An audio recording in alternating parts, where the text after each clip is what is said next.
This has been a stretch of rankings. PFF's been ranking all the positions. ESPN is going position by position, ranking the top players. And today's the big one. Today it's quarterbacks. So where does Kirk Cousins fall in this list? They rank the top 10. And again, this is based on a poll that was given to executives, coaches, scouts, and players. So you've got everybody in NFL circles represented in this poll. And this is what they arrived at for a top 10. Rodgers, Mahomes, Allen, Brady, Burrow, Stafford, Herbert, Wilson, Watson, Prescott, and then a couple honorable mentions, people who got votes but didn't crack the top 10, Lamar Jackson, Derek Carr, and Kyler Murray. No Kirk Cousins. So, Ron, having heard the list, having heard the top 10 and the 3 honorable mentions, what are your biggest gripes of that list? Who should Kirk Cousins knock off their perch? Well, you know what? And this is where I'm gonna go with this. I still believe Kirk Cousins is better than Kyler Murray. I still believe Kirk Cousins personally. It depends on the offense. Like Wilson, like I know he's one. I'm struggling though because after seeing I think he's better than I would put him over Dak Prescott and Deshaun Watson right now. Like right away. Like I just would do it for the simple fact of in play-by-play situations, Kirk has never been taken care of. Like these guys, Watson, Prescott, Stafford, Herbert, Wilson, like Brady, these guys have always played in systems that catered to them, that love them. The coaches love them. The offense for the Vikings has always been an afterthought.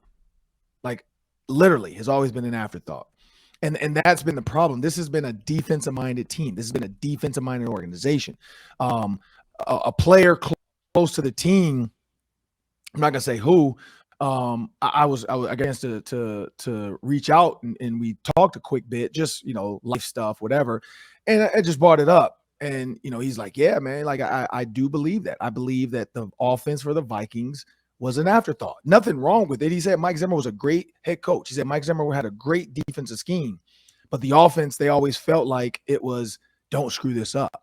Like our defense can win us games, almost like the Baltimore Ravens back in 2000 when it was, Trent Dilfer throwing the ball 10 times a game sometimes, and the defense just went out there and controlled the game. That's what I think Mike Zimmer thought he had with that defense. And at times they were dominant, but when you get a guy like Kirk Cousins that can win you games, you got to flip the switch. You got to evolve or die. Look at the dinosaurs. You got to evolve or die. And I think that was the big thing was Mike Zimmer could never really evolve and become an offensive-minded like head coach. He could never really put the ball in his quarterback's hands and say, let's find a way to make this guy great. Defense, bend but don't break. You don't need to go out there and create turnovers. You don't need to go out there and be like this destroying factor. Just bend a little bit, and then let's force some field goals. It was always all like throw the sink at them. Let's make a big play. Let's try to hide this, disguise this. Let's change this. Let's do this. Like bend but don't break. Let's play cover 2. Let's back up. Let's get up to the quarterback with the guys we know that can. Let's not get out of position and try to do too much. It was always a second thought. So I think that's why Kirk Cousins falls where he falls. Also, you said the guys that voted on this. You said NFL execs. We know how NFL execs feel about Kirk Cousins when it comes to these contracts and what he's done on the field. That's always been a dark cloud over Kirk Cousins' career is how much money he makes versus the wins, and especially the primetime wins.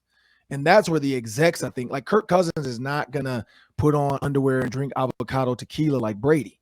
He's not going to jump in a four-wheeler and get a Lamborghini like Josh Allen. Like he's not that guy. Like the guy drives a minivan and bought a new one and was posting it oh yeah, okay, I got a new minivan now.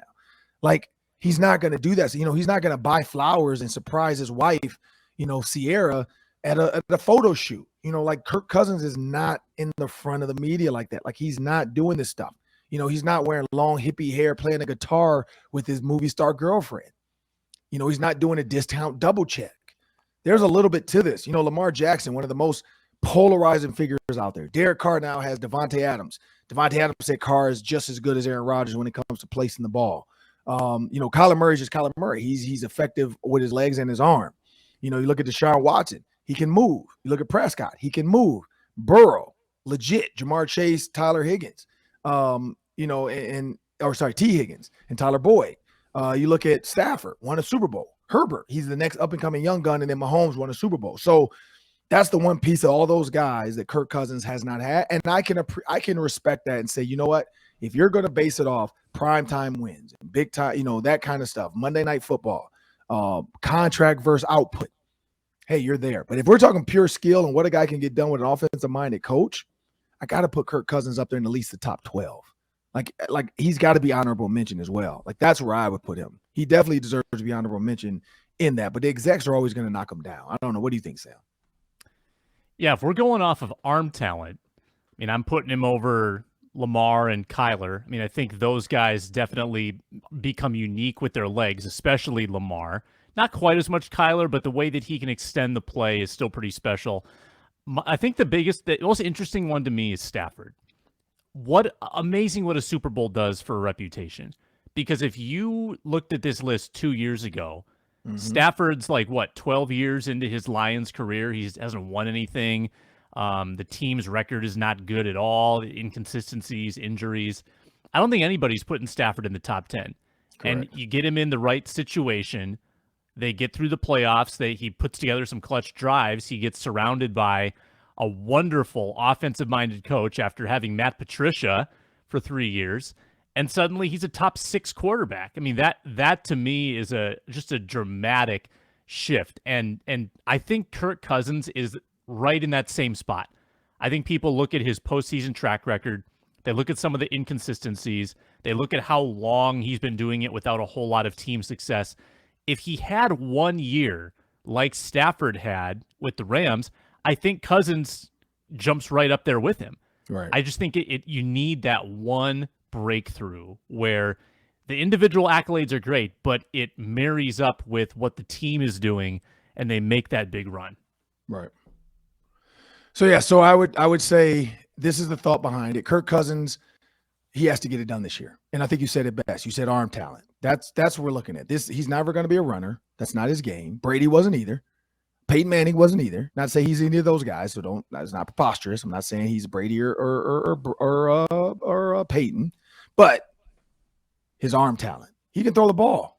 Like he can make the same throws, I feel like, that Derek Carr can make. I feel like he can make the same throws that if you're saying Russell Wilson can do, Kirk Cousins can do it for sure.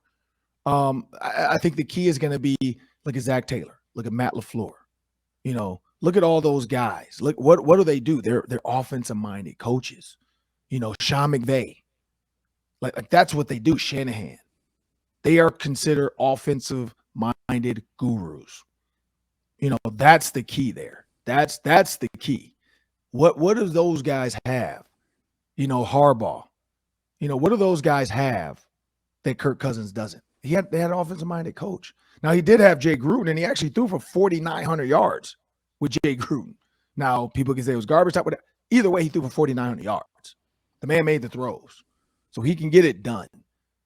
But that's the key is, what is this team going to look like? Can Kirk Cousins get it done in prime time? Because that's always going to be the knock. Money versus output. What is his output? How much money are they paying him?